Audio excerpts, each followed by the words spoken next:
Chichite, empecé en el año 2001. Empiezo como parte de un proyecto que se llamaba, antes no tenía nombre, luego fue Colectiva. Fue un proyecto donde conocí muchas personas como Daniel Barbosa, Linka, Rommel, que es DJ Rainbow. Empecé a conocer, digamos, talentos nacionales como Itzón, Coxis, Maradona Análogo, y las fiestas se hacían realmente en locaciones que eran como casonas, eran algunos, aquí se llaman quintas o haciendas. Me tocó ver parte de lo que venía haciendo un movimiento que podemos decir red, en todo su esplendor y en todo el sentido. Ahí nazco en ese movimiento, y Colectiva es un movimiento que en esas fechas, 2001, 2002 y adelante, empezó a arrastrar la escena hacia los bares, empezó a cambiar del movimiento, digamos, clandestino a un movimiento, digamos, establecido.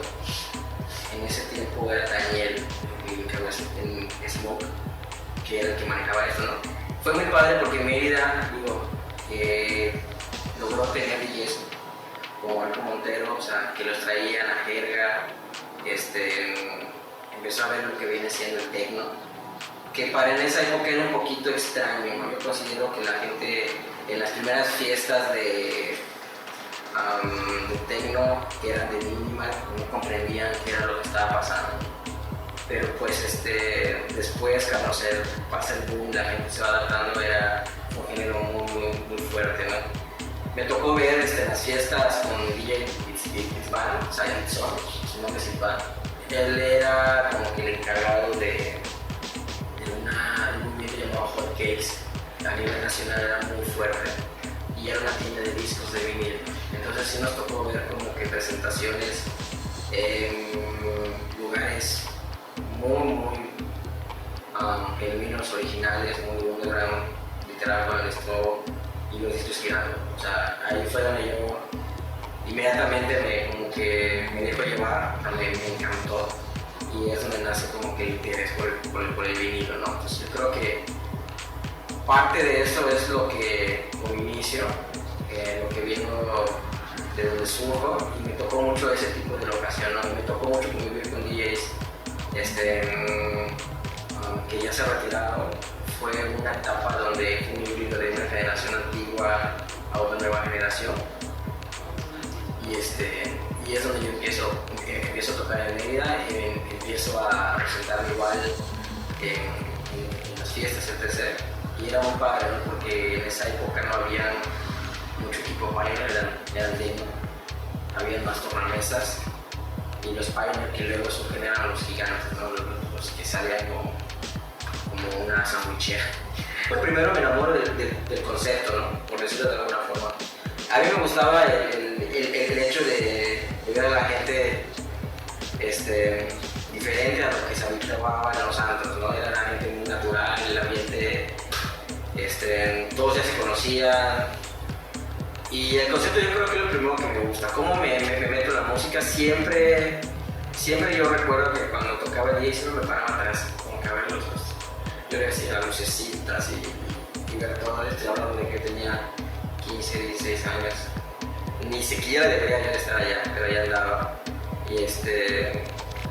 Y parte del aspecto musical fue como que después de pasar, ¿no? de estar atrás como público, de ir a las fiestas, fue un proceso, no fue como que fui y me volví DJ, ¿no? Fue un proceso de asistir a muchas fiestas, de conocer mucho, de bajar música, de comprar música. Era un poquito complicado en esa época conseguir música.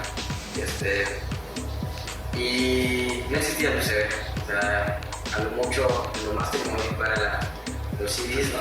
No estoy hablando de la época de dinosaurios tampoco, ¿no? Pero pues sí estoy hablando de una generación muy diferente. Y creo que nace cuando uno empieza a encontrar música, ¿no? A encontrar cosas ya por gusto propio, y empiezas a darte cuenta que si tú estuvieras tocando quizás podrías sonar de alguna forma, o vas teniendo tu propio estilo, tus gustos, ¿no? Y es donde nace la idea de empezar a tocar. Realmente con un equipo de una marca super chafa que se llamaba Alde Audio, el más barato. Y eran unos reproductores tipo Dex, o sea, de bandeja, ¿no? Y que si esas cosas hablaran, tenían una historia buenísima, porque todo el mundo creo que tocó con mis reproductores. A uno que eran chafas era lo que había, ¿no? Y ahí empieza como que nace igual la onda de tocar, de ir perfeccionando. Yo no sabía nada. Sí fue algo muy poco a poco. Sí me enseñaban a tocar horas en mi casa, me gritaban de que ya cállate. Y empecé a tocar en fiestas con mi computadora, con los decks, con amigos, en borracheras. Estaba muy de moda los raves. Me acuerdo que las fiestas de Santiago o las fiestas de Sufi iban 1500 personas. Hace mucho que no veo esas fiestas, no de ese tamaño. Y el ambiente era tremendo. Y ahí nace como que el interés, ¿no? O sea, cuando uno empieza a hacerse de música y a crear un estilo, ya quiere uno plasmar. Yo creo que así fue. De antes, yo nunca he considerado que es mejor el pasado que la actualidad, no para nada. Yo creo que tenemos que ajustarnos, ¿no? A los tiempos, eso siempre lo digo claro. Porque yo siempre siempre he tratado de conservar, si no tocar con viniles en las presentaciones, pues sí conservar el hecho de hacerte de discos, de comprar música en vinil, de apoyar el formato, ¿no? ¿A qué me refiero? Me refiero a que las diferencias de antes, los DJs se preocupaban por aprender a utilizar diferentes formatos, aunque hoy en día muchos DJs, muchos amigos y mucha gente dice, no puedes hacer tantas cosas, o sea, no puedes casarte con lo antiguo, puedes generar más cosas de manera digital, utilizar loops. La palabra disc jockey se refiere al disco y la historia del DJ, el sonido análogo, todo lo orgánico, lo vas a encontrar siempre en un disco, ¿no? Entonces yo creo que de antes se daba un poquito más a la tarea de aprender ciertas cosas, de saber manejar diferentes formatos, y ya de ahí uno decidía hacia dónde podía dirigirse, ¿no? Siempre he considerado yo que la gente del otro lado es la que debe de estar bailando, brincando y gritando, como el DJ. Hoy por hoy es al revés, ¿no? Vemos un DJ gritando y aplaudiendo y con tal de encender. Yo creo que debe haber un poquito más de respeto, debe haber, de antes se le llamaba beat room DJs a los DJs de cuarto, ¿no? Porque querían brincar y entrar rápido a la escena. Y bueno, hoy que yo estoy casi, digamos, como que del otro lado, ya no tengo muchas presentaciones, sí puedo decir que se ha perdido un poco el filtro. Y la residencia era algo muy peleado, era algo que tenías que ganar con mucho cuidado, tenías que jugar muy bien tu residencia, ¿no? Y pues sí, a mí no me late, a mí no, en lo personal, no me late el hecho de lugares, ¿no? A nivel República Mexicana, que ahora todo el mundo es residente de ese. Algo que yo siempre voy a criticar, y lo hago con una forma constructiva, es que en los lugares, obviamente, esto es una industria, es un comercio, un lugar vende y gana dinero por vender cervezas, covers, etc. A los DJs los vean como representaciones públicas, ¿no? Y ahí es donde se lastima la escena electrónica, donde los DJs que tocan, realmente tocan con méritos comerciales, porque llenan, porque jalan gente. Y yo creo que la columna vertebral se está perdiendo.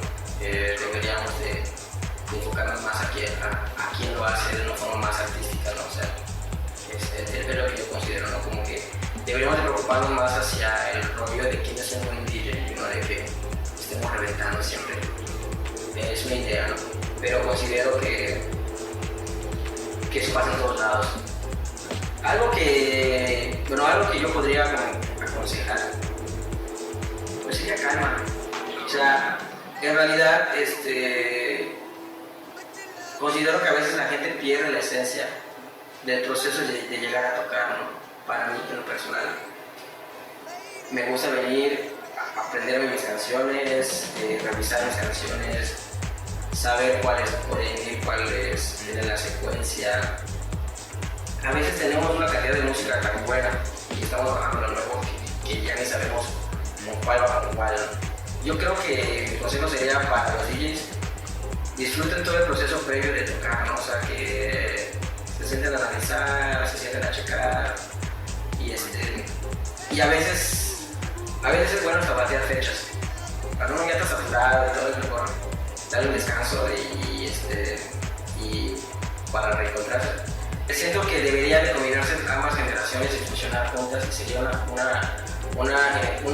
escena mucho más integral, ¿no? Se pueden integrar varias cosas, ¿no?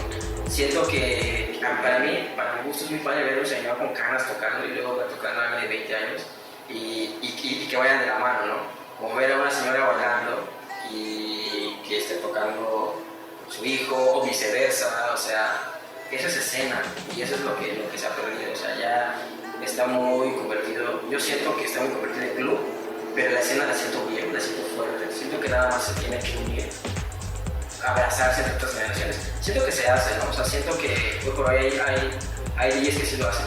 O sea, sí, yo creo que si me preguntan, o sea, si me preguntan fuera cómo veo la escena, la veo muy fuerte, pero sí consideraría que podría estar mejor. Considero que lo bueno de la actual escena es que hay mucha gente produciendo. Mérida yo creo que tiene muy buenos productores. He visto que hay gente trabajando como, bueno, muchos. La gran mayoría se está preocupando no solo por tocar, sino por tener un sello que lo respalde y producir. Yo creo que si la pregunta fuera qué es lo que me gusta más de la escena electrónica, pues es que los compañeros están esforzando mucho en el tema de la producción. Me parece que es Andrus, Astrus, está Cornilla, está Cormen, está, bueno, Alex Zambrano, que tiene un video de hecho, que sacó en Arena Lution, está Franco, Norión, o sea, bueno, no puedo decir a todos porque son un montón, ¿no? Pero está Jeans, definitivamente, pues es una generación muy preocupada por el rollo de crear su propio sonido, ¿no? Y yo creo que en materia de la escena, como escena, eso es lo que yo considero bueno. Y otra cosa que yo considero bueno, pues podría ser que cada vez tenemos la fortuna de tener más artistas sin tener que esperar tanto tiempo, ¿no? Pero yo lo primero sería la producción, sino que están haciendo las cosas bien. Hay muy buenos sellos. Objects like scissors or your teeth to open up the foil. Unfold the condom and make sure the flexible inner